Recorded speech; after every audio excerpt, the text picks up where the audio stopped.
Bonjour tout le monde, c'est Paul de Crypto Formation avec vous. Aujourd'hui, on a une vidéo bien remplie où est-ce qu'on va parler du cycle de Bitcoin et des cryptos. Où est-ce qu'on est rendu dans le fameux cycle de 4 ans, le cycle émotionnel. À quoi est-ce qu'on pourrait s'attendre pour la suite. Et je vais vous montrer une charte qui m'a fait réaliser pourquoi le marché est si dur, surtout le marché des altcoins en ce moment, sur ce cycle-ci entre 2022 et 2025. Et pourquoi la plupart des gens réussiront pas à faire des profits, fort probablement dans les mois qui viennent, sauf si vous comprenez les chartes que je vais vous montrer. Et je pense que ça va être intéressant. Donc, dans la vidéo, on va parler de ça, on va parler de Bitcoin, des altcoins, Ethereum, et d'une opportunité qui est à pas rater parce qu'en ce moment, on est dans des extrêmes au niveau d'une charte lorsqu'on parle de l'or et de l'argent, et il y a des belles opportunités qui sont présentes maintenant, donc je veux vous en parler publiquement. Donc, avant de commencer, vous l'avez vu, je ne suis pas au bureau aujourd'hui. Pourquoi? Parce que je me suis déplacé en France pour l'événement Crypto Recherche qu'il y a eu à Lyon, qui a été extraordinaire la semaine dernière. Là, vraiment, on a rassemblé la communauté des guerriers de Crypto Recherche. En tout cas, une partie. Il y a des gens qui sont venus d'un peu partout à travers l'Europe. Ça a été vraiment merveilleux. Merci d'avoir été là. J'ai rencontré des guerriers autant à l'aéroport que dans les rues, dans les restaurants, qu'à l'événement Crypto Recherche. L'Europe, la France, c'est magnifique vraiment. Et je voulais tout simplement, encore une fois, vous passer le mot pour vous remercier.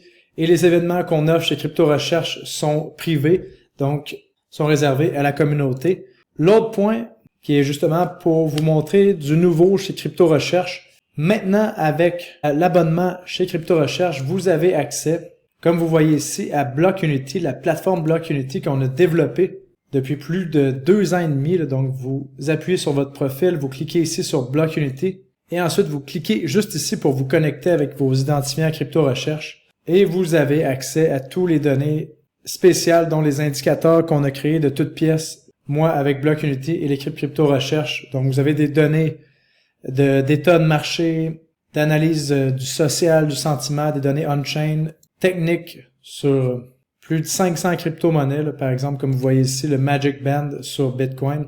Donc, nouveauté qu'on offre maintenant à toute personne qui a un abonnement chez Crypto Recherche, et ce sera pas éternel, donc profitez-en si vous le voulez. La plateforme BlockUnity, le tiers qu'on offre vaut 99 € par mois, qui est compris dans l'abonnement Crypto Recherche. Donc, maintenant que ceci est dit, commençons la vidéo. Et n'oubliez pas que je ne suis pas un conseiller financier. Je ne suis qu'un gars dans un bureau dans le monde qui vous parle de crypto-monnaies. Donc, commençons par parler de Bitcoin. Qu'est-ce qu'on est en train de voir sur le plus court terme? Mais regardez-moi ça ici. Non seulement on a vu Bitcoin qui a confirmé que vraiment la correction qu'on a vue au mois d'avril était vraiment derrière nous, mais là, on voit Bitcoin qui est en train de consolider, comme on voit ici, tout près de ses sommets historiques, et on se prépare probablement pour une autre jambe haussière. Donc, magnifique qu'est-ce qu'on est en train de voir en ce moment. Et malgré le fait qu'on a atteint un sommet historique le 23 mai et qu'on se trade toujours à moins de 5% de ce sommet historique-là, regardez qu'est-ce qui se passe au niveau des recherches du mot Bitcoin à travers le monde. On est actuellement, comme vous voyez ici, à 20 points sur une échelle de 0 à 100. Lorsqu'on a eu notre sommet historique, on a monté à 28. Donc, les gens se foutent de Bitcoin complètement et cet indicateur-là ne manque jamais. Certains vont dire, mais non, les gens recherchent maintenant avec ChatGPT. C'est pas vrai, on l'a vu à ma dernière vidéo. Il y a 99% des recherches mondiales qui se font toujours sur Google. Et là, on voit ici que tout le monde se fout de Bitcoin. Donc, vous vous souvenez, j'avais mis la télé juste ici pour vous dire que dès que Bitcoin allait franchir ses sommets historiques, on allait commencer à vous parler de Bitcoin, à vous exciter, que les pom-pom girls allaient sortir. Et ça a été un peu le cas, mais pas autant que j'aurais imaginé. Donc, vraiment, les market makers, les baleines sont en train de garder le contrôle du prix, le contrôle du narratif dans les médias, et on fait pas beaucoup de bruit. Donc, selon moi, qu'est-ce que ça veut dire? C'est que juin, on s'en va plus haut. Et tant aussi longtemps qu'on reste avec des scores sociaux aussi bas, on s'en va plus haut pour Bitcoin et on s'en va plus haut aussi pour les autres crypto-monnaies. Donc, parlons de notre cher Ethereum ici. Pourquoi est-ce que je vous parle d'Ethereum? Parce que c'est la deuxième plus grande crypto-monnaie en capitalisation. Et si Ethereum monte, tous les altcoins de qualité montent. C'est comme ça que ça marche dans le monde des cryptos. Donc, on veut voir Ethereum monter. Et là, qu'est-ce qu'on a vu dernièrement? On a vu un Ethereum qui a eu une montée quand même spectaculaire au mois de mai et qui consolide. Et là, comme on est en crypto, les gens sont pas capables de le prendre, de voir un Ethereum qui consolide depuis 25 jours. On voit des gens qui perdent les pédales et qui pensent qu'Ethereum est encore une fois fini. Mais pour moi, ce n'est qu'un signe qu'on s'en va plus haut. Parce que lorsqu'on a une consolidation comme ça qui reste dans un range aussi serré, après une poussée haussière aussi violente, il y a une prochaine jambe haussière qui s'en vient. Et celle-là, je crois qu'elle va vraiment amener les altcoins beaucoup plus haut. Et je vais vous dire mon opinion ici. Je pense que sur Ethereum, si on regarde la charte d'Ethereum qu'on voit ici, je pense qu'on va voir des nouveaux sommets historiques sur Ethereum d'ici la fin de l'année 2025 et potentiellement même qu'on pourrait voir Ethereum autour des 4 à 5 000 $ pour l'été. Donc, c'est mon avis, mais lorsqu'on voit une charte comme ça qui nous fait une espèce de gros fake-out ici et qui réintègre son range rapidement après, ben ça veut tout simplement dire que on a sorti les mains faibles et que maintenant on est prêt pour la suite. Et là, on voit plusieurs joueurs institutionnels qui commencent à se positionner. Et une nouvelle qui est vraiment intéressante ici, comme vous voyez, une annonce de Cryptost Media. La SEC donne son feu vert pour le staking crypto. Donc, vous le savez, il y a des ETF adossés à de l'Ethereum. Et si vous placez en stacking vos Ethereum, vous faites du 4 à 5% par année, ben là, à partir de maintenant, ça veut dire que sur les ETF, les gens qui vont acheter d'ETF vont pouvoir bénéficier de dividendes. Et ça risque d'attirer plusieurs gros joueurs institutionnels à acheter les ETF Ethereum sur le marché traditionnel. Et d'ailleurs, si vous ne saviez pas, ben vous pouvez acheter en ce moment avec un compte de courtage traditionnel de l'Ethereum dans des ETF, là, comme le ETHA de BlackRock ou le ETHQ pour le Canada, par exemple. Donc, pour les Canadiens, ça peut être intéressant de placer ça dans des CELI, selon moi, pour faire des gains libres d'impôts ou dans un REER. C'est ce que je fais personnellement. Et on a vu que du côté des fusions, acquisitions, des gros joueurs, ça n'arrête pas, comme on a vu l'annonce ici de Robinhood. C'est pour ça qu'on a un nouveau sommet historique. Ben, pas historique parce qu'on a eu une mèche ici en 2021, mais un nouveau sommet qu'on dépasse les sommets du mois de février 2025 sur l'action Robinhood parce qu'on fait l'acquisition de Bitstamp, qui était une plateforme d'échange de crypto-monnaies. Et là, on voit Robinhood qui décolle. Donc, on voit que les gros joueurs sont en train de se positionner, faire des fusions et acquisitions, comme on a vu Coinbase, qui a acquis la plateforme Deribit au niveau du trading d'options pour beaucoup d'argent, si je me souviens bien, là, plus d'1 milliard de dollars. Donc, on voit que les gros joueurs se positionnent au niveau du marché des cryptos. Ça veut dire que c'est pas terminé la montée, c'est pas terminé le cycle crypto. Et c'est une bonne nouvelle. Et si on va voir un autre marché qui est intéressant à regarder aussi, on a notre bon vieux S&P 500, donc le marché des 500 plus grosses entreprises américaines, qui est l'index que tout le monde suit, qui est sur le point, on dirait, comme on voit ici, de faire des nouveaux sommets historiques. On est à peine à moins de 2,6% d'un nouveau sommet historique. La peur des tarifs est derrière nous. Le marché des actions vient de prendre, comme on voit ici, plus de 23,6% en 57 jours. Donc, la peur des tarifs est derrière nous, du moins pour l'instant, mais c'est sûr qu'une nouvelle pourrait changer tout du jour au lendemain, comme on a vu précédemment. Et si on regarde ce qu'on voit au niveau des nouvelles de tarifs, ben là, on voit que les États-Unis font une pause sur les tarifs sur certains biens qui viennent de Chine jusqu'au 31 août. Donc, là, c'est plus jusqu'au mois de juillet, on est rendu au 31 août.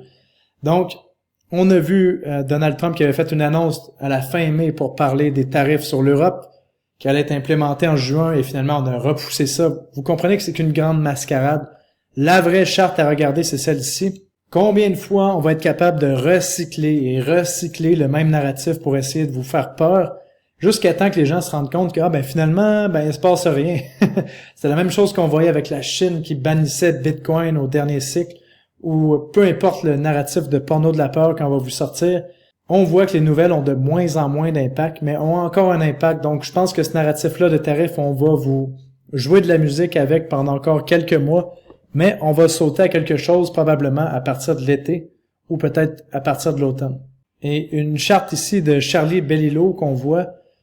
Remarquez ici, on a une charte du S&P 500, donc depuis les 35 dernières années, remarquez comment il y a eu des narratifs pour vous faire peur, qu'on a recyclé. Et chacune des plus grandes montées au niveau du marché des actions ou de Bitcoin s'est faite dans les plus grandes peurs. Et si vous aviez investi $1 dans le S&P 500 en 1989 jusqu'à aujourd'hui, vous auriez $37, donc un fois 37.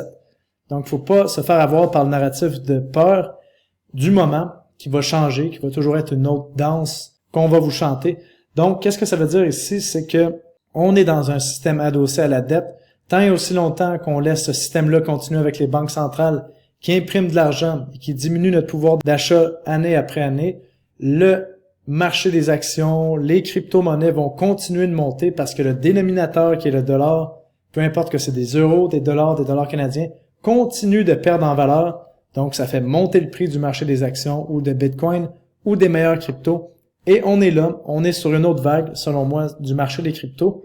Donc, profitons-en. C'est tout ce qu'on peut faire et c'est notre façon de se sauver de cette perte de pouvoir d'achat que nos gouvernements élus ou élus entre parenthèses nous font vivre.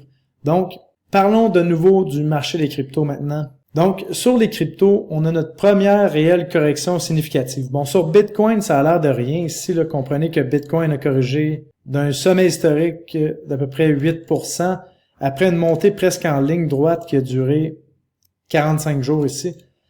Et la vraie correction s'est faite au niveau des altcoins. On a vu plusieurs altcoins dans les 7 derniers jours qui ont perdu entre 20 et 30%.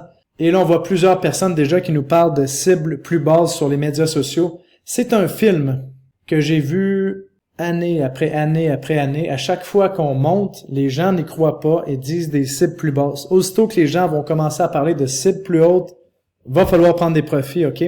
Ça, c'est vraiment important de le comprendre. Donc, moi, ce que je vois ici, c'est qu'on est arrivé à la première correction de quelques jours au niveau des cryptos qui risque d'arriver à sa fin probablement d'ici la fin de la semaine. Donc, qu'est-ce qu'on a sur la plupart des bons altcoins, comme on voit BitTensor, Render, Tao, Solana, Ethereum, Ondo, Fetch, RSR. Qu'est-ce que je vois ici? C'est des belles entrées qui laissent une deuxième chance aux retardataires. Et je vous l'avais dit ici le 23 avril. Dès la prochaine correction de 3 à 4 jours, la panique sur les cryptos va revenir et c'est ce qu'on voit en ce moment. Donc, ne vous laissez pas avoir par les gens qui paniquent. Je pense qu'il y a une prochaine jambe haussière qui s'en vient. Et là, on va aller voir une charte vraiment, vraiment intéressante que je vais vous montrer ici. Bon, c'est pas cette charte-ci que je vais vous montrer, mais on doit comprendre la charte qu'on voit juste ici pour que je puisse vous montrer la charte suivante qui va surprendre plusieurs personnes. Et ça va vous montrer aussi pourquoi le cycle crypto qu'on vit depuis 2022 est aussi difficile. On a l'impression qu'on a à peine 2-3 semaines de plaisir et puis boum, on se fait défoncer pendant des mois et des mois. Eh bien, vous allez comprendre qu'il y a des raisons à ça. Donc, la charte du sentiment, la feuille de triche de Wall Street, comment ça fonctionne ici, c'est que avant chaque montée, on a le disbelief. Donc ça, c'est le moment où est-ce que on monte le mur des inquiétudes. Les cryptos commencent à monter, personne n'y croit. Les gens se disent, cette montée va échouer comme toutes les autres. En ce moment, je vous le dis, au niveau des altcoins, on est encore au disbelief ou au hope. Donc, les gens commencent à penser que le marché peut revenir. Ensuite, qu'est-ce qui arrive? On a d'autres sentiments. L'optimisme, la croyance. Donc là, les gens se disent c'est le temps d'être vraiment 100% investi. Ensuite, le thrill. Donc, les gens commencent à acheter sur marge. Il faut qu'ils disent à tout le monde à quel point ils font de l'argent. C'est là qu'il faut rentrer leurs amis, leur famille, juste avant le sommet. On a l'euphorie. Ensuite, les gens deviennent complaisants parce que là, il y a une correction qui arrive. On se dit que ce n'est qu'une correction en cours de route et que ça va monter de nouveau. Et puis là, ça crache. Les gens passent de l'anxiété au déni, à la panique, la capitulation, la frustration, la dépression. Et quand on a vraiment plumé tout le monde, que les gens n'y croient plus, on recommence le cycle. Et habituellement, au niveau des crypto-monnaies, si on regarde Bitcoin, on se rend compte que on a vécu 4 de ces cycles. Comme on voit les lignes d'avancée parabolique, chaque ligne d'avancée parabolique, c'est un cycle de montée. On le brise et on vit notre cycle baissier. En ce moment, on est toujours en train de surfer notre ligne d'avancée parabolique. Donc, au niveau de Bitcoin, on vit vraiment, disons, des cycles de 4 ans pour la plupart du temps. Mais là, qu'est-ce qui est arrivé au niveau du marché des altcoins, en fait, qu'on voit juste ici? Donc, regardez la charte des altcoins ici. Eh bien, on a vécu 2 de ces cycles émotionnels qu'on vit complètement toutes les émotions excitantes à la hausse et complètement toutes les émotions destructrices à la baisse. On en a vécu 2 depuis la dernière année. Donc, 2 cycles émotionnels complets en une année. Habituellement, ça prend 4 ans, comme on voit ici, de vivre un cycle émotionnel. Là, si je mets la charte par-dessus ici, on va lui donner un petit peu de transparence. Là, ça va aller mieux. Comme on voit juste ici, là, si je superpose. OK, voilà. Donc, vous voyez, on en a vécu 2 en 1 an, alors qu'habituellement, ça prend plusieurs années. Donc, c'est pour ça que les gens sont complètement drainés là, en ce moment. Imaginez que vous avez vécu des rodéos d'émotions complets qui détruisent votre santé. Tout ça en à peine 1 an, 2 de ces cycles-là. Donc, si vous êtes un peu fatigué par le marché, comprenez que c'est complètement normal parce que ce qu'on vit là, c'est exceptionnel et extrêmement difficile au niveau des altcoins. La bonne nouvelle est ici, c'est qu'on vient de faire un breakout de notre tendance baissière sur les altcoins. On est en train de vivre le début d'un 3e cycle psychologique et probablement de marché sur les altcoins.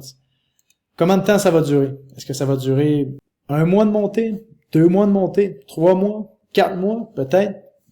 À voir. Mais ce qui est important, c'est que il va falloir prendre des profits à un certain moment donné parce que on va revivre, encore une fois, toute la descente, probablement au courant de l'été, au courant de l'automne. Je vous garantis qu'il n'y a rien qui monte en ligne droite. Donc, la bonne nouvelle, c'est qu'on est au début d'un cycle haussier sur les altcoins.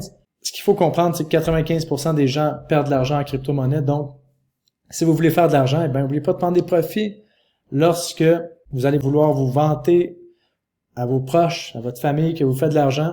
C'est le temps de dégager. Et vous direz à vos amis de rentrer, mais plus tard, après que vous ayez pris des profits, que les gens vont commencer à capituler et à paniquer juste dans le bas du marché comme ici.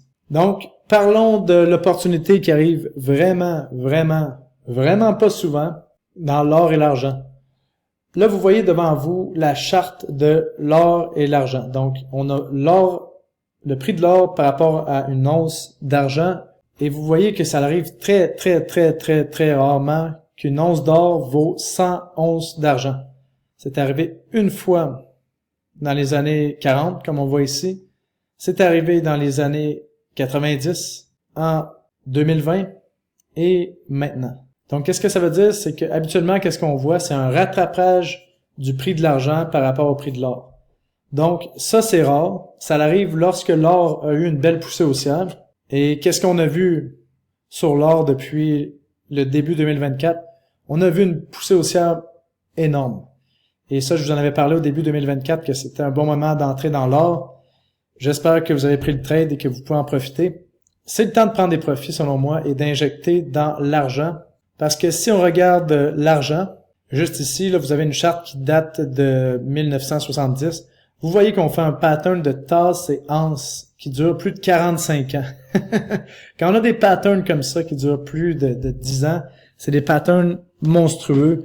Lorsqu'on va sortir de la consolidation qui est en train de se faire au niveau de l'argent, on risque d'aller chercher la cible 1 au niveau de l'argent autour des 50$ l'once et ensuite d'aller beaucoup, beaucoup plus haut. Donc, qu'est-ce que je suis en train de vous dire ici?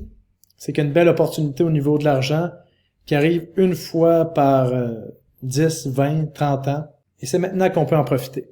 Bon, attendez-vous pas à des profits comme qu'on a avec les crypto-monnaies, que tout se passe en 1 mois, 2 mois, 3 mois, qu'on peut faire x10.